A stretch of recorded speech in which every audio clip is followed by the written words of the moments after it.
Legal support Bangladesh চ্যানেলের পক্ষ থেকে সবাইকে স্বাগতম। আমি আছি আপনাদের পাশে অ্যাডভোকেট মোহাম্মদ জাকির হোসাইন।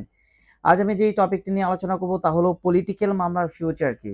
বেসিক্যালি এই ধরনের অনেক কমেন্টস আপনারা আমাদেরকে করেন যে পলিটিক্যাল যে মামলাগুলো হয়, অর্থাৎ একটা দল ক্ষমতা চলে যাওয়ার পর যখন পলিটিক্যাল তাদের বিরুদ্ধে বিভিন্ন ধরনের মামলা হয়, বেআইনি সমাবেশ, মার্ডার মামলা হয়, চুরিদারি মামলা হয়, এই পলিটিক্যাল যে মামলাগুলোকে আমরা চিনি অ্যাজ ইউজুয়ালি, সেই মামলাগুলোর ভবিষ্যৎ কি এই বিষয়ে আপনারা জানতে চান। বেসিক্যালি দেখেন, পলিটিক্যাল মামলা বলতে আমরা কি বুঝাই? পলিটিক্যাল মামলা বলতে আমি বুঝাই যে যখন আওয়ামী লীগ ক্ষমতায় ছিল তখন বিএনপি জামাতের বিরুদ্ধে বিভিন্ন ধরনের মামলা হয়েছে, অজ্ঞাতনামা মামলা হয়েছে, এবং কি একই এফআইআর এজাহারে কিন্তু শত শত মানুষের বিরুদ্ধে মামলা হয়েছে। যখন আবার আওয়ামী লীগ ক্ষমতা থেকে নেমে গেল তখন কিন্তু আপনার আওয়ামী লীগের যারা প্রতিনিধি ছিল বা যারা নেতাকর্মী ছিল তাদের বিরুদ্ধে কিন্তু প্রচুর পরিমাণ মামলা হচ্ছে। সো এই ক্ষেত্রে এই মামলাগুলোকে বেসিক্যালি এক কথায় আমরা কিন্তু পলিটিক্যাল মামলা বলে থাকি। এই ক্ষেত্রে যে ধারাগুলো দিয়ে থাকে ম্যাক্সিমামলি আমরা দেখি যে মার্ডার মামলা ধারা দিয়ে থাকে, আঘাতের ধারা দিয়ে থাকে, এবং কি বিশেষ আইনে বিশেষ যে বিস্ফোরক আইন যে আছে এই আইনে মামলা দিয়ে থাকে। এই মামলাগুলোর ভবিষ্যৎ নিয়ে আসলে অনেকের অনেক ধরনের প্রশ্ন থাকে।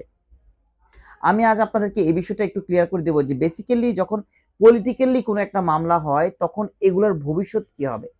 দেখেন, পলিটিক্যাল যে মামলাগুলো, এই মামলাগুলোর ভবিষ্যৎ হলো যে বেসিক্যালি যখন কোনো মামলা হবে তখন কিন্তু আপনাকে অবশ্যই জামিন নেওয়ার ব্যবস্থা করতে হবে।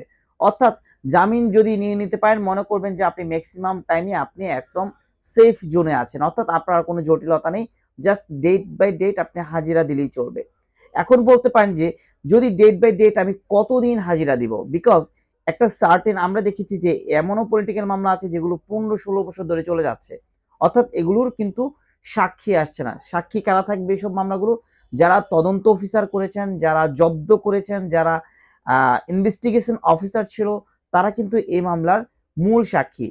এখন আমরা যখন এই মামলাগুলো কন্টিনিউ করতে যাই বা পরিচালনা করতে চাই বিজ্ঞ আদালত থেকে, তখন আমরা প্রায় সময় দেখি যে এই মামলাগুলো সাক্ষী আসে না। দ্যাটস ওয়াই কিন্তু আপনার day by day day by day day by day date যেতে যেতে এগুলো একটা লম্বা প্রসিডিং এ তৈরি হয়, বছরের পর বছর চলে যায়।